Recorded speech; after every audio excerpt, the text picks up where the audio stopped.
Hello दोस्तों, स्वागत है आप सभी का। आज जो है सेट नंबर 4 है हमारा।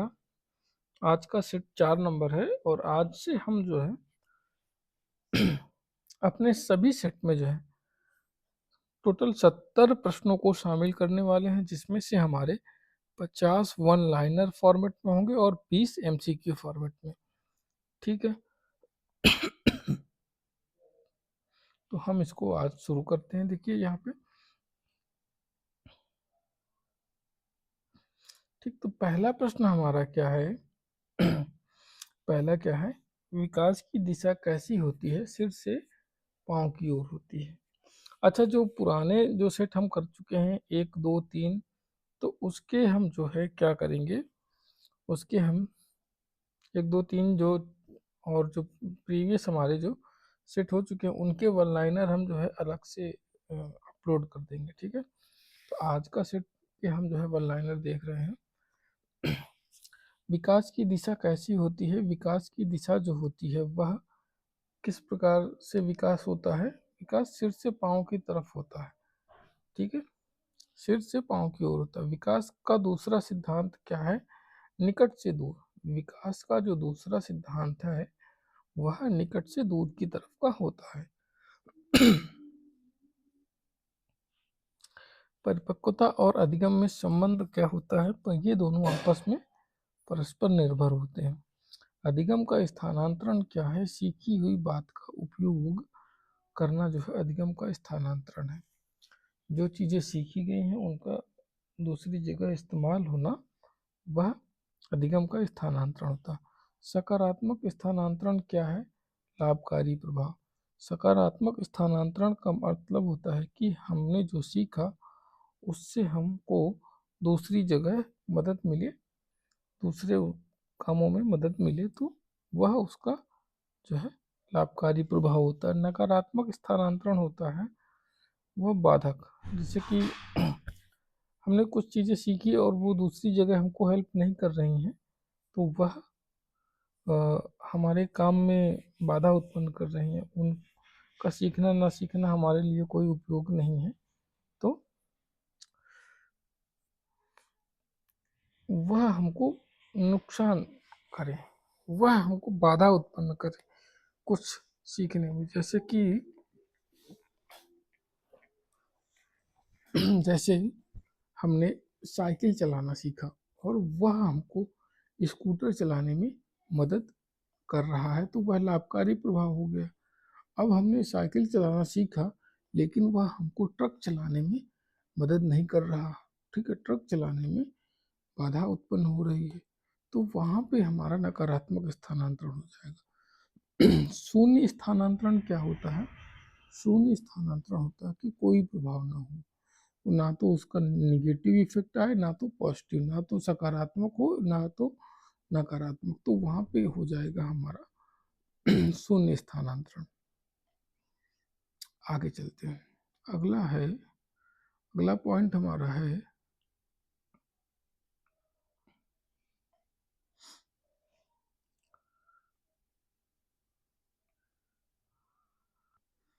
अधिगम वक्र क्या दर्शाता है? अधिगम वक्र जो होता है वह प्रगति को दर्शाता है। अधिगम वक्र क्या दर्शाता है? प्रगति को। पठार क्या होता है? पठार होता है ठहराव। ठहराव, पठार जो होता है वह ठहराव होता है। अभ्यास का नियम किसने दिया था? अभ्यास का नियम दिया था एडवर्ड थॉर्नडाइक ने। थॉर्नडाइक ने मूल नियम कितने दिए थे? 3। प्रभाव का नियम और तत्परता का नियम, अभ्यास का नियम, ये जो है नियम दिए थे थॉर्नडाइक ने। प्रभाव का नियम क्या कहलाता है? सुखद परिणाम से सीख बढ़ती है। प्रभाव का नियम बताता है कि सुखद परिणाम से सीख बढ़ती है। तत्परता का नियम होता है तैयार होने पर सीखना आसान हो जाता है। जब जो है कोई भी बच्चा सीखने के लिए तैयार होता है, ये तत्पर होता है, तो वह उस चीज़ को आसानी से सीख लेता है। जैसे कि अगर किसी बच्चे को पढ़ने में मज़ा आता है तो वह नई नई चीज़ें पढ़ेगा और नई नई चीज़ें उनमें से खोजेगा। और वह उनको जल्दी जल्दी सीखेगा। अगला पॉइंट है सुदृढ़ीकरण क्या है? व्यवहार को मजबूत करना सुदृढ़ीकरण है। सकारात्मक सुदृढ़ीकरण क्या होता है? वह पुरस्कार को प्रदर्शित करता है, सकारात्मक सुदृढ़ीकरण। अगला पॉइंट है हमारा नकारात्मक सुदृढ़ीकरण क्या है? अप्रिय चीज हटाना। अप्रिय चीज जो है हटाकर जो है नकारात्मक उसको सुदृढ़ करना होता है। दंड का प्रभाव सीखने में कमी। दंड का प्रभाव जो है वह सीखने में कमी दिखाता है। ठीक है, अगर हम किसी को बच्चे को बार बार दंडित करते हैं तो वह सीख नहीं पाएगा वो चीज़ें जो वह आम तौर पे सीख सकता है। वह उस चीज़ों को सीखने में परेशानी का अनुभव करेगा क्योंकि वह डरेगा।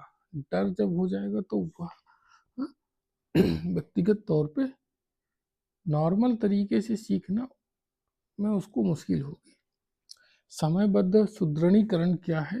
निश्चित समय पर होता है।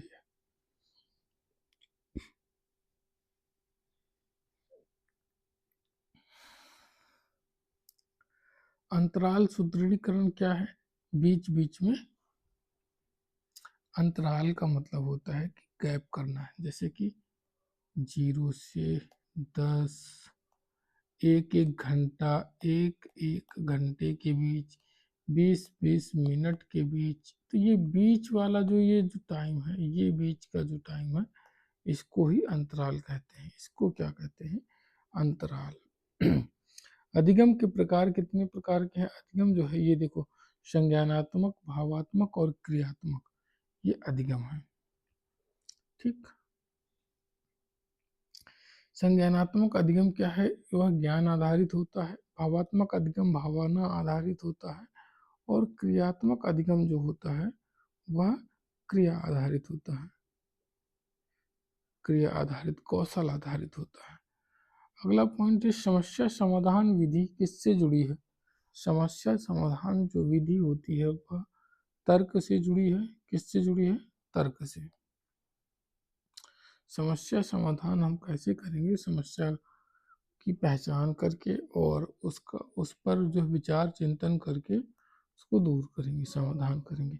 खोज विधि किसने दी थी? खोज विधि की जो है जेरोम ब्रूनर ने दिया था। संरचनावाद किससे जुड़ा है? ज्ञान निर्माण से संरचनावाद जुड़ा है।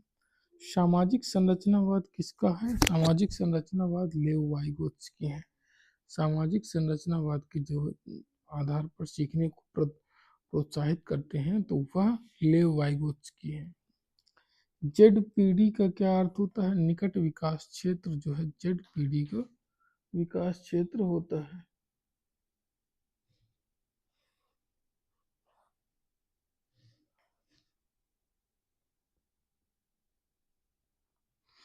स्कैप फोल्डिंग क्या होता है? स्कैप फोल्डिंग जो होता है सहारा देना होता है। स्कैप फोल्डिंग का क्या मतलब होता है? स्कैप फोल्डिंग का मतलब होता है सहारा देना। भाषा विकास में महत्वपूर्ण क्या होता है? सामाजिक संपर्क जो है भाषा विकास में महत्वपूर्ण है। समाज से जो है सीख कर प्रत्यक्ष देख कर उसको समझ कर उसको सीखना जो है आसान बनाता है भाषा विकास को। विचार और भाषा का संबंध कैसा होता है? विचार और भाषा का जो संबंध होता है वह परस्पर जुड़ा हुआ होता है। मूल्यांकन का उद्देश्य क्या होता है? मूल्यांकन का उद्देश्य होता है सुधार करना। और सुधार कैसे करेंगे?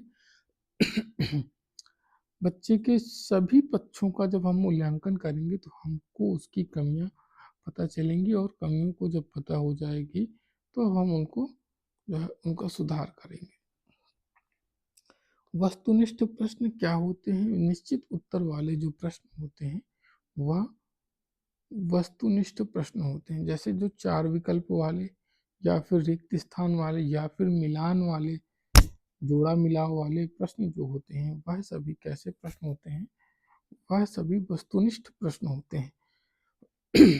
निबंधात्मक प्रश्न क्या होता है? निबंधात्मक प्रश्न जो होता है वह विस्तृत उत्तर वाला प्रश्न होता है। निबंधात्मक जो प्रश्न होते हैं वह विस्तृत उत्तर वाले प्रश्न होते हैं। अगले पॉइंट की तरफ चलते हैं। अगला पॉइंट है हमारा मानकीकृत परीक्षण क्या है। मानकीकृत परीक्षण होता है समान मानक वाले जो होते हैं, जो सभी के लिए समान मानक निश्चित होते हैं, वह परीक्षण जो है मानकीकृत परीक्षण होते हैं। विश्वसनीयता से क्या तात्पर्य है। विश्वसनीयता स्थिरता होती है। विश्वसनीयता जो है क्या होती है, स्थिरता होती है। वैधता क्या है, सही मापन अगर है तो वह वैध है। अगर किसी चीज का सही मापन करते हैं तो वह वैध है। ब्लूम का वर्गीकरण किससे संबंधित है। ब्लूम का वर्गीकरण जो संबंधित है वह अधिगम उद्देश्य से संबंधित है। ज्ञान स्तर क्या होता है। ज्ञान स्तर है याद करना, और समझ का स्तर होता है अर्थ को ग्रहण करना। ज्ञान का मतलब होता है कि उस चीज को याद कर लेना। अगर हमने को उसको याद हो गया तो वह हमको हमको उसका ज्ञान हो गया। लेकिन समझ का स्तर होता है कि हमने उसको उसका अर्थ ग्रहण किया।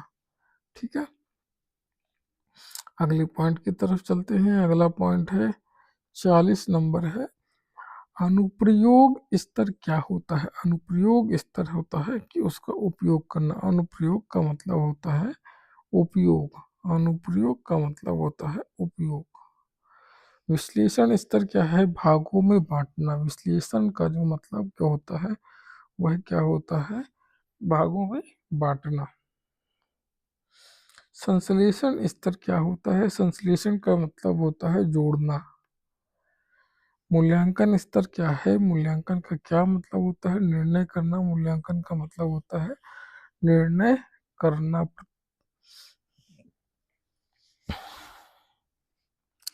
आईसीटी का पूरा नाम होता है इंफॉर्मेशन कम्युनिकेशन टेक्नोलॉजी। वीवीआई प्रश्न हो जाता है। यह हमारा जो है, यह प्रश्न हमारा वीवीआई हो जाता है। वेरी वेरी इंपॉर्टेंट हो जाता है। आईसीटी का पूरा नाम इंफॉर्मेशन एंड कम्युनिकेशन टेक्नोलॉजी होता है। स्मार्ट क्लास क्या होती है, तकनीकी आधारित जो कक्षा होती है वह स्मार्ट क्लास होती है। ई लर्निंग क्या है। ई लर्निंग जो है वह क्या है। ई लर्निंग का मतलब होता है ऑनलाइन शिक्षण। ऑनलाइन शिक्षण, इंटरनेट से जो शिक्षा होती है वह ऑनलाइन शिक्षा ई लर्निंग कहलाती है। समावेशी शिक्षा में क्या जरूरी है। समावेशी शिक्षा में समान अवसर की आवश्यकता होती है। समान अवसर की उपलब्धता होनी चाहिए। समावेशी शिक्षा में सभी को समान अवसर मिलना चाहिए, चाहे वह कमजोर बच्चा हो या फिर उच्च बुद्धि लब्धि वाला बच्चा हो या विशिष्ट बालक हो। ठीक है, विशेष शिक्षा का क्या होती है। विशेष शिक्षा होती है विशेष जरूरतों के लिए होती है। विशेष शिक्षा जो होती है वह विशेष जरूरतों के लिए होती है, जैसे कि कंप्यूटर का ज्ञान। यह जो है ई लर्निंग में मदद करता है, तो यह एक इसको हम विशेष शिक्षा में रखेंगे, रख सकते हैं, है ना। शिक्षक का प्रमुख कार्य क्या होता है। शिक्षक का जो प्रमुख कार्य होता है वह मार्गदर्शन करना होता है। शिक्षक का प्रमुख कार्य मार्गदर्शन करना होता है। शिक्षक का लक्ष्य क्या होता है। शिक्षक का लक्ष्य होता है समग्र विकास करना। शिक्षक का जो लक्ष्य है वह बालक का समग्र विकास करना, उसके शारीरिक मानसिक और भावनात्मक और ये सारे विकास जो है करना, सांस्कृतिक विकास, ये सारा विकास जो होता है उन सबको मिला करके उसका समग्र विकास करना, यह शिक्षा का लक्ष्य है। अब यहाँ से आपके वन लाइनर कंप्लीट होते हैं। उसके बाद हम आते हैं आपके ऑब्जेक्टिव टाइप में, बहुविकल्पीय प्रश्न जो पेपर में बनते हैं।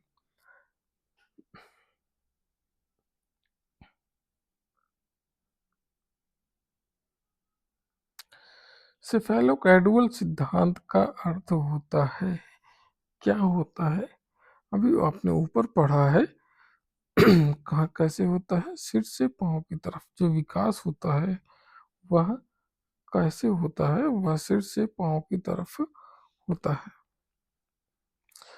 अगला प्रश्न है, जेड पीढ़ी किससे संबंधित है? जेड पीढ़ी जो संबंधित है वह किससे संबंधित है? जेड पीढ़ी वाइगोत्स्की से संबंधित है। जेड पीढ़ी हमारा किससे संबंधित है?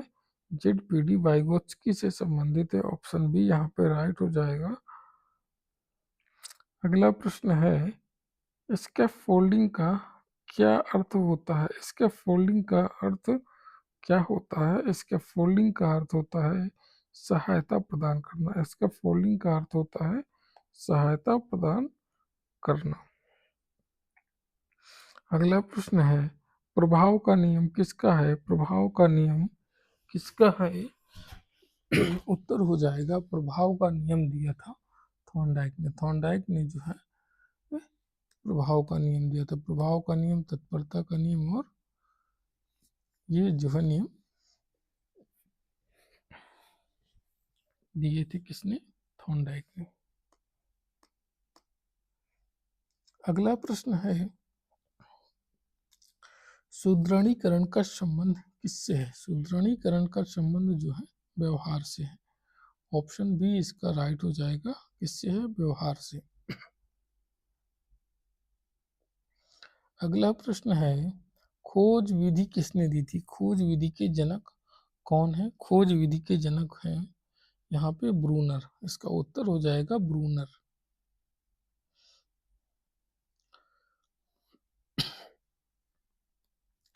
वैधता का अर्थ क्या होता है? वैधता का जो अर्थ होता है वह सही मापन होता है। ऑप्शन बी यहाँ पे राइट हो जाएगा, सही मापन। वैधता का अर्थ होता है सही मापन। विश्वसनीयता का अर्थ क्या होता है? विश्वसनीयता का अर्थ होता है सही मापन, स्थिरता, समझ और ज्ञान। विश्वसनीयता का अर्थ होता है सही मापन नहीं होगा। सही मापन तो वैधता का मतलब होता है, और यहाँ पे जो है ऑप्शन बी सही होगा, स्थिरता। विश्वसनीयता का जो मतलब होता है स्थिरता।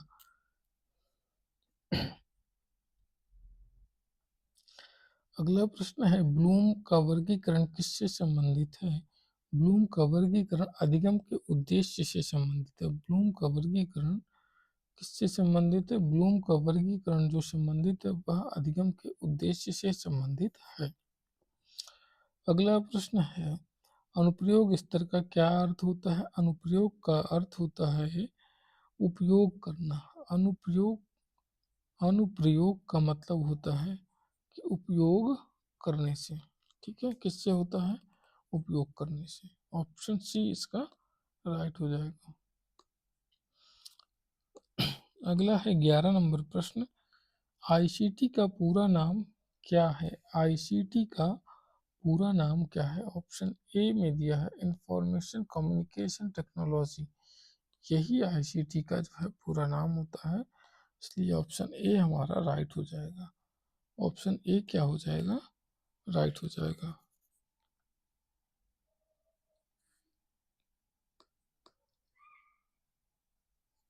अगला प्रश्न है 12 नंबर, पठार का अर्थ क्या होता है? पठार का अर्थ क्या होता है? प्रगति, गिरावट, ठहराव, सफलता। जो पठार का अर्थ होता है वह ठहराव होता है। क्या होता है? ठहराव। ऑप्शन सी इसका राइट हो जाएगा, ठहराव। अगला प्रश्न है, सकारात्मक सुदृढ़ीकरण क्या होता है? दंड, पुरस्कार, डर, नियम। तो सकारात्मक जो सुदृढ़ीकरण होता है वह क्या होता है?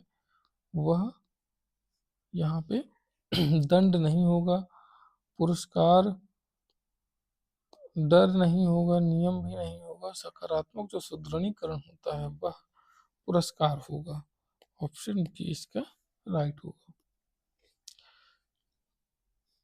अगला प्रश्न, नकारात्मक सुदृढ़ीकरण का अर्थ क्या होता है? नकारात्मक सुदृढ़ीकरण का अर्थ क्या होता है? दंड देना, सुख देना, अप्रिय चीज हटाना, रोकना। अप्रिय चीज को हटाना जो है यह नकारात्मक सुदृढ़ीकरण होता है। अगला प्रश्न है, सामाजिक संरचनावाद किसका है? सामाजिक संरचनावाद जो है वह किसका है?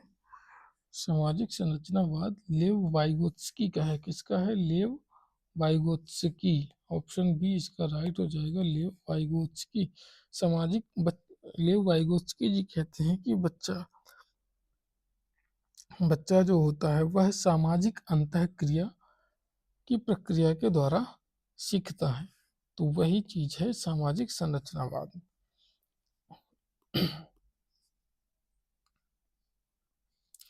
अधिगम वक्र क्या दर्शाता है? अधिगम वक्र जो दर्शाता है समय, प्रगति, बुद्धि, खेल। अधिगम वक्र दर्शाता है हमारा, किसको दर्शाएगा? प्रगति को। अधिगम वक्र हमारा प्रगति को दर्शाता है।